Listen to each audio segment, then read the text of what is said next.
Are we alive? Are we here? Are you guys excited? Come on. Let's do this. My name is Miles, the DJ. I do afternoons here on Go 96.3. Very much appreciate all of you being here on a Saturday morning.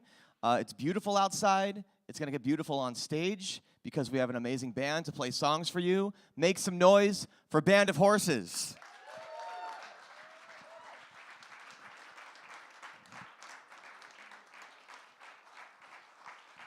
Band of Horses, everybody. Come on. Make some noise.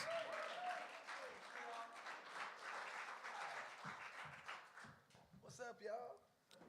How's the coffee kicking in? Is it there yet? It's there. Getting closer every minute. We literally just got them some coffee like 5 minutes ago, and they've had a couple sips.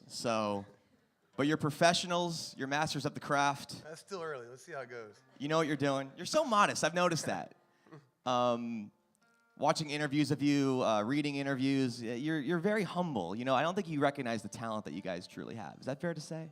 I recognize the talent that these guys have. You see what I'm talking really about? I'm really good, actually. You really are. Yeah. You're great. Better than good. Probably the best of the three. No disrespect. Start talking about Ben, he's the master of deflection. You know, He'll start telling lies. it's been like, 5 albums in 10 years? Is that right? I think you're right. Yeah. That's amazing.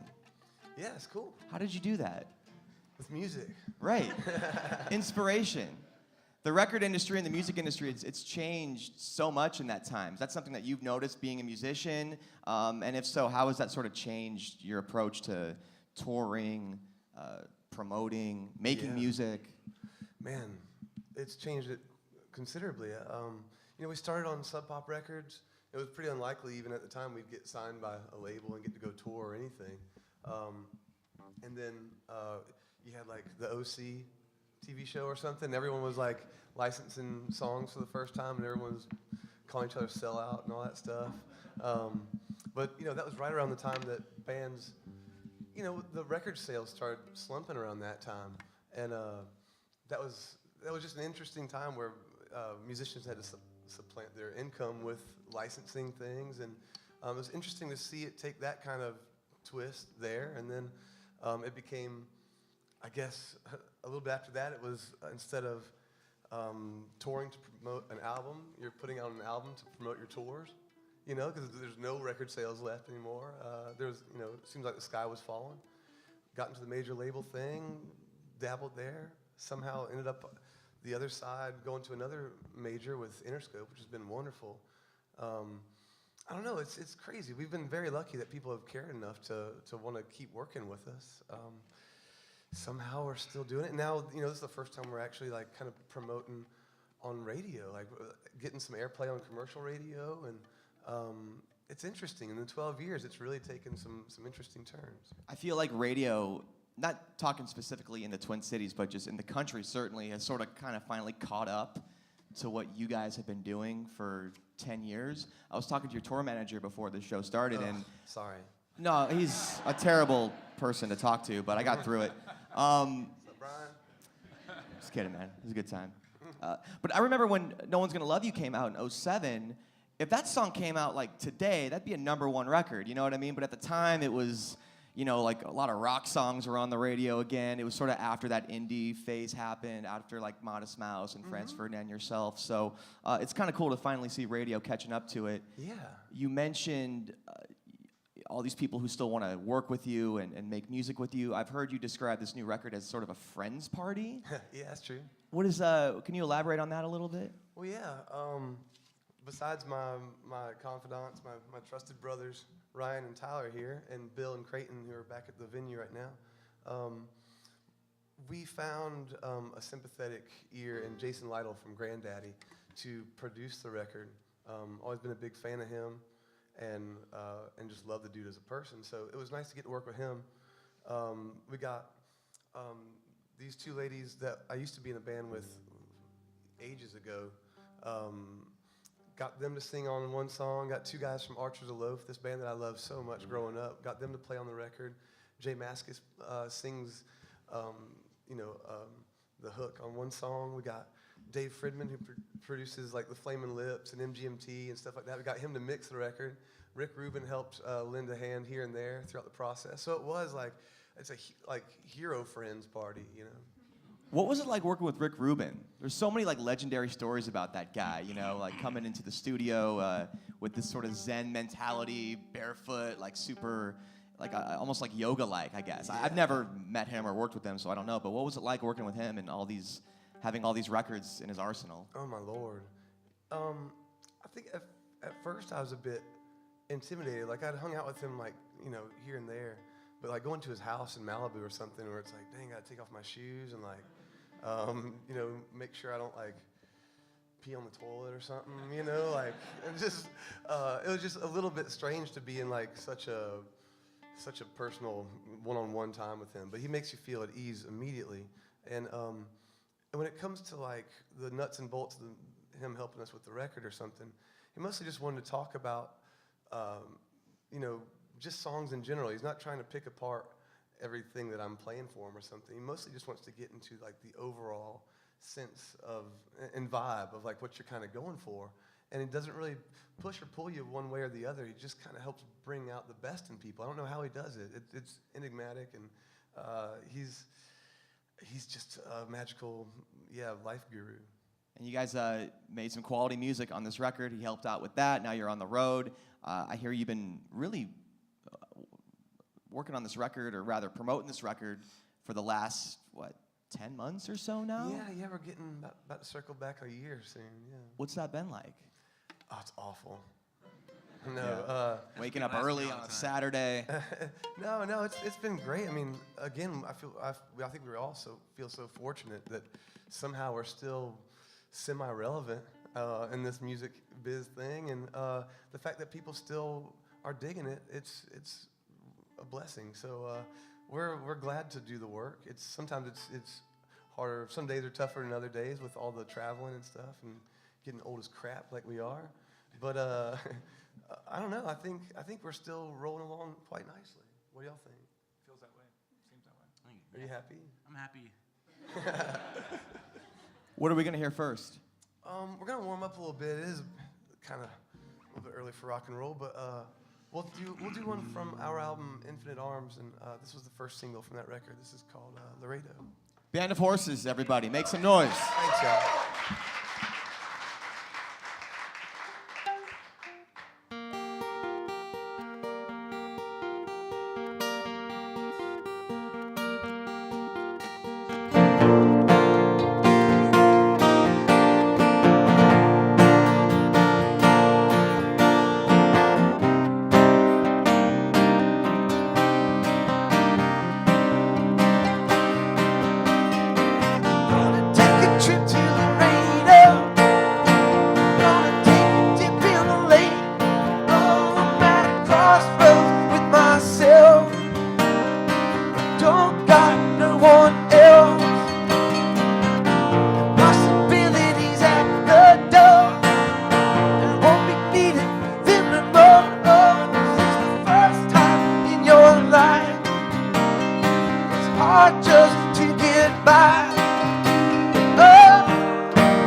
Thanks, y'all.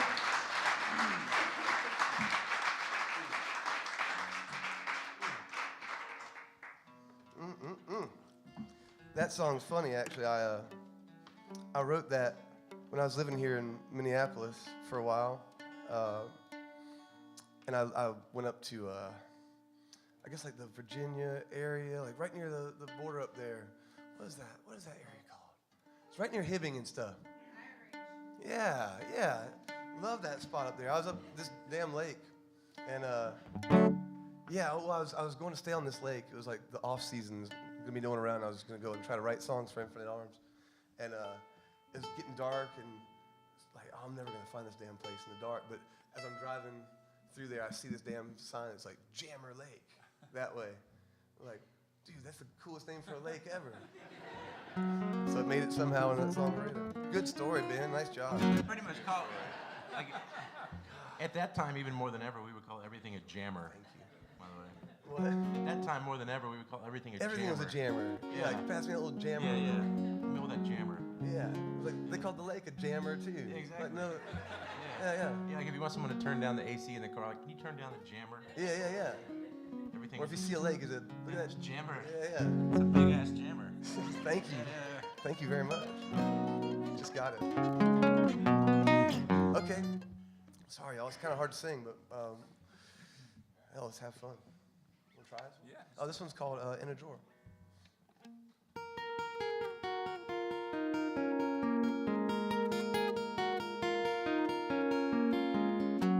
Sitting on a bearskin rug,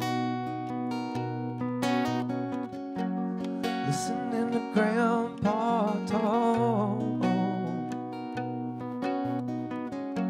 the whistle of an odd bird call, the photo of a long lost dog, of a dog.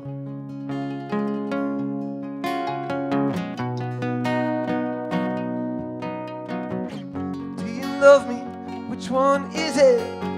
We should be living in a warehouse district. I take the day, the lesson it taught me, passing off blame to anybody's ease. But darling, you know it shouldn't be like that. And I go with you to the laundromat. Can I go?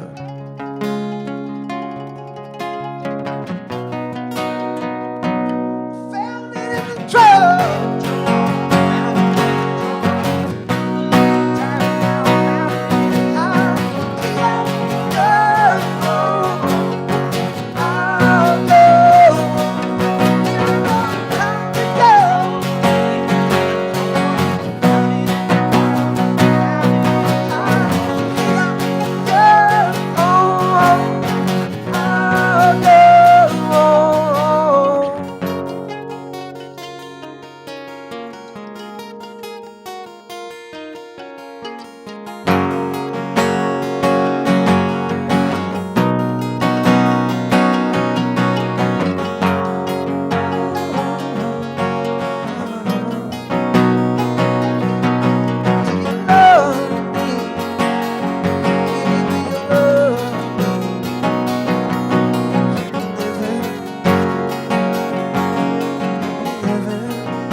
Creaking wood under my wall, familiar like an old time song, a memory when you were young, remembering a time long gone. Do you love me, baby? You love me? You love me, baby? You love me? Found it in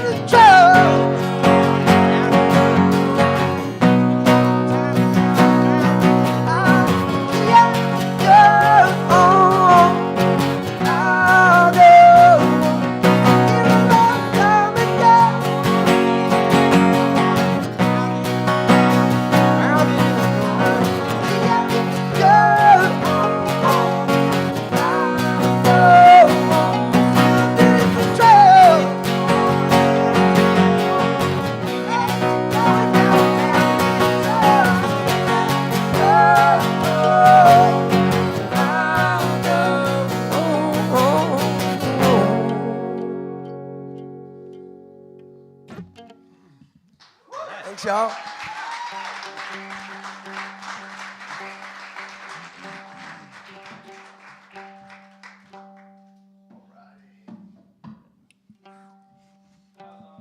Thanks, man. You're awesome. All right, that one was tough, but this one's even tougher. Prepare your butts.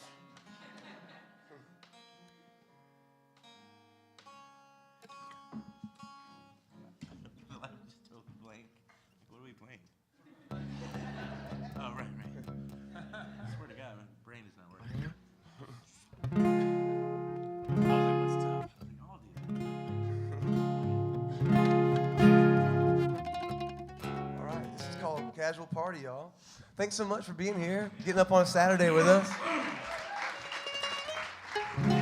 Hope we'll see some of y'all tonight at least. Here's some music. Oh, I should count it, yeah, sorry. I'll do it. Will you? Sure. I like when you count it, All right. And I do too. right? Yeah, Good job, dude. it's a good counter. 1.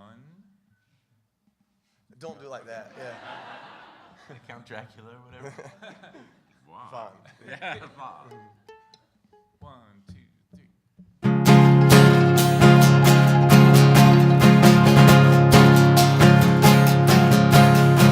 Talking television, casual party, to greet new friends to get you started. Oh, y'all started off. Got daddy's associate hat, open green beef stove,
job.